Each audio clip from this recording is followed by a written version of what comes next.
10 forgotten military vehicles that actually changed the war. Your grandfather probably drove one, maybe your uncle. Hell, maybe you saw one rusting in a barn when you were a kid. But nobody talks about them anymore. Not the Shermans, not the Jeeps, the other ones. The half-tracks with bullet holes, ambulances that brought boys home, the workhorses that won the war while the tanks got all the glory. These 10 machines changed history, and then we forgot they ever existed. Number 1. T-48 GMC 57mm, the forgotten American tank destroyer. North Africa, 1943. Dust, heat, German panzers rolling through Allied lines like they own the desert. The Free French are desperate, outgunned. And then the Americans show up with something nobody's seen before. A British 6-pounder gun bolted on to an M3 half-track. No turret, no armor worth mentioning, just a crew, a gun, and guts. They called it the T-48. It wasn't supposed to be a tank destroyer. It was supposed to be a stopgap, something to hold the line until the real stuff arrived. But it worked. Fast, mobile, hit a panzer from the side and disappear into the dust before the Germans could turn their turrets. 960 were built. Most went to Free French units in Italy. And while the M10 Wolverine got all the press back home, the T-48 was there first, doing the job that needed doing. By 44, it was gone, replaced, scrapped. But in those critical months, it kept men breathing. Your dad's generation knew that story. Ours forgot it. Number 2, SDKFZ 251 Hanomag, the half-track that invented modern war. You've seen them in old footage, German half-tracks, antenna whipping in the wind, troops hanging off the sides. That's the Hanomag, officially SDKFZ 251. But every GI who faced one and every German who rode in one just called it the Hanomag. Before this machine, infantry rode in trucks, soft targets, easy meat for artillery. But the Hanomag, armored, tracked, could keep pace with panzers across open ground, through mud, over rubble. It carried 10 men, protected them, delivered them to the fight, ready to go. Blitzkrieg doesn't work without it. Poland, France, Russia, everywhere the Wehrmacht went, the Hanomag went first. Over 15,000 were built, variants for everything. Ambulances, command posts, flamethrowers, even rocket launchers.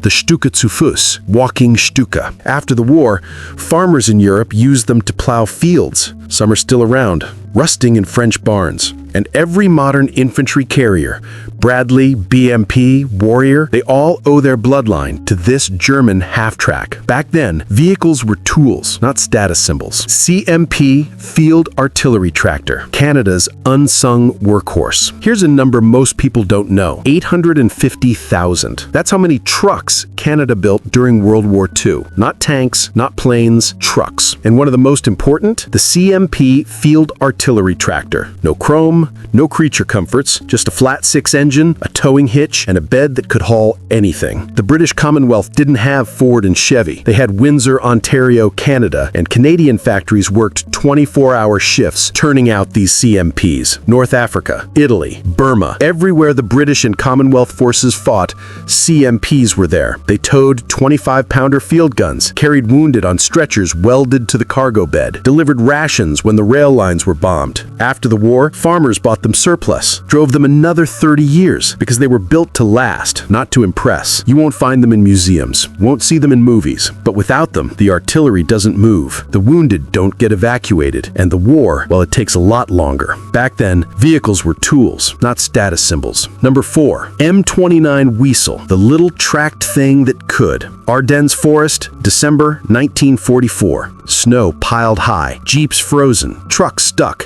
and the Germans hitting back with everything they've got. Then this thing shows up, small, tracked. Looks like it weighs about as much as a motorcycle, but it goes anywhere. The M29 Weasel, built for snow operations in Norway, a campaign that never happened. So the army sent them everywhere else instead. The Bulge, Weasels hauled ammo and wounded through drifts no other vehicle could touch. The Pacific crawled through jungle swamps where even Shermans got stuck. Italy, mountain troops used them on goat trails too narrow for anything else. No armor, no weapons, just a little tracked carrier with a 4-cylinder engine and more guts than sense. 15,000 were built, and after the war, explorers used them in Antarctica.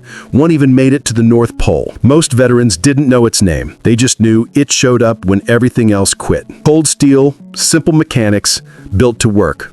not to look pretty. That's how they did things back then. Number 5, Renault FT, the tank that started it all. Step back further, World War I, 1917. Tanks were new, big, lumbering monsters with crews of 8-10 men, slow as molasses, breaking down every 100 yards. Then a French engineer named Louis Renault had a different idea. Make it small. Put the gun in a rotating turret, driver in front, engine in back. Two-man crew. The Renault FT, the first modern tank. You're looking at the blueprint for every tank that came after. Even the Sherman, even the Panzer. They all copied this layout. Over 3,000 were built. France used them. America used them. Even Poland and Spain bought them after the war. And here's the thing. They kept fighting for decades. French troops still had FTs in 1940 when the Germans invaded. Some ended up as pillboxes. Some got parked in town squares as memorials. Your grandfather might have seen one, maybe in a parade, maybe in a scrapyard, because by the 50s and 60s,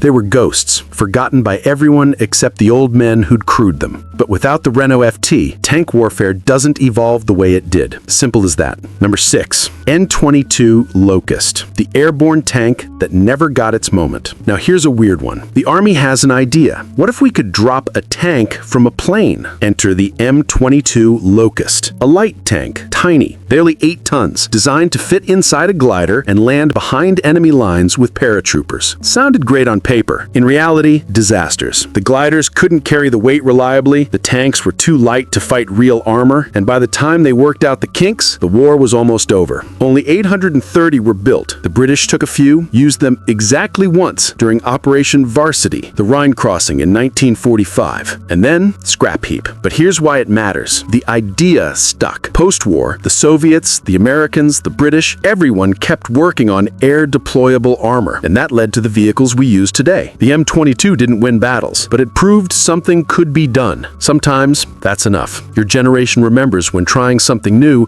wasn't about playing it safe. It was about building it, testing it, and learning from the wreckage. Number 7, BA-64, the Soviet scout car nobody expected. Eastern Front, 1942. The Soviets are getting crushed, falling back, losing ground every day. They need reconnaissance, fast vehicles that can scout German positions and get out before the shooting starts. But they don't have the luxury of designing something new from scratch, so they improvise. The BA-64 built on the chassis of a GAZ-64 Jeep. Armored body, 7.62mm machine gun, two-man crew. Light, simple, cheap to produce, everything the Soviets needed. Over 9,000 were built, and they served from Stalingrad to Berlin. Not glamorous, not powerful, but reliable. After the war, they ended up everywhere. China, North Korea, even Middle Eastern armies in the 60s. Some are still around, parked in Russian museums, a few in private collections. But most people don't know they existed. The BA-64 didn't change the course of battles, but it kept Soviet commanders informed. Number 8,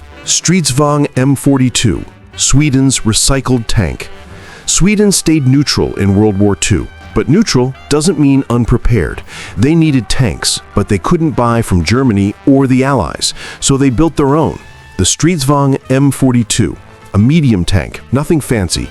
But here's the brilliant part. They used old engines and parts from Czech tanks they'd bought in the 30s, refurbished them, rebuilt them into something new. Recycling before recycling was cool. Over 280 were built between 1943 and 1945, and they served in the Swedish Army until the 1950s. Never fired a shot in anger, but they kept Sweden safe, kept their borders secure while the rest of Europe burned. Post-war, some were converted into armored recovery vehicles.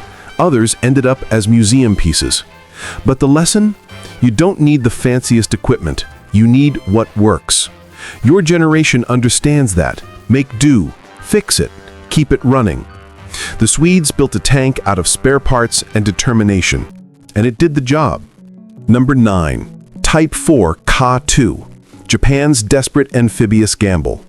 Pacific Theater, 1944. Japan is losing, island by island, and they know the Americans are coming for the home islands. So they build something desperate, the Type 4 Ka-2. An amphibious vehicle, part tank, part boat, designed to carry torpedoes or supplies across water, then drive onto land. Floated with pontoons, powered by a diesel engine, armed with a machine gun. Only about 180 were ever made. Most never saw combat. Why? Because by the time they were ready, Japan didn't have the fuel, the resources, or the time. A few were used in the Philippines, a few in Okinawa. Most were hidden in caves waiting for an invasion that never came. After the war, they rusted, forgotten.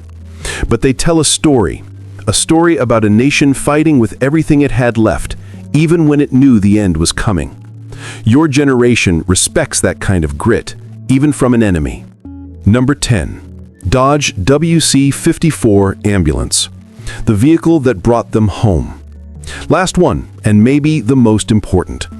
The Dodge WC-54 ambulance, a 3/4-ton truck with a red cross on the side. No guns, no armor, just 4 litters, a medic, and a driver. Over 23,000 were built, and they were everywhere: Europe, North Africa, the Pacific. When a man went down, the WC-54 came for him, bounced over shell holes, drove through sniper fire, brought him to an aid station. Thousands of men owe their lives to this truck. After the war, many were sold surplus, became civilian ambulances, work trucks. A few farmers turned them into grain haulers. Some are still around, restored, painted olive drab with a white star. And when you see one, you remember.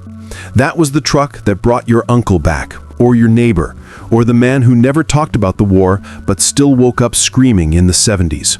The Dodge WC-54 didn't win battles. It saved lives. 10 vehicles, 10 stories, all of them forgotten by most of the world, but not by the men who drove them, fixed them, bled next to them. These weren't showroom machines. They were tools built for a job, and they did it.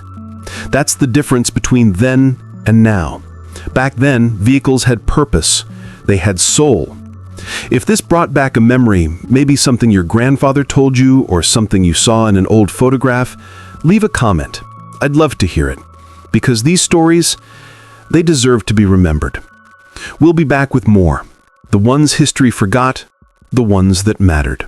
Thanks for rolling with me.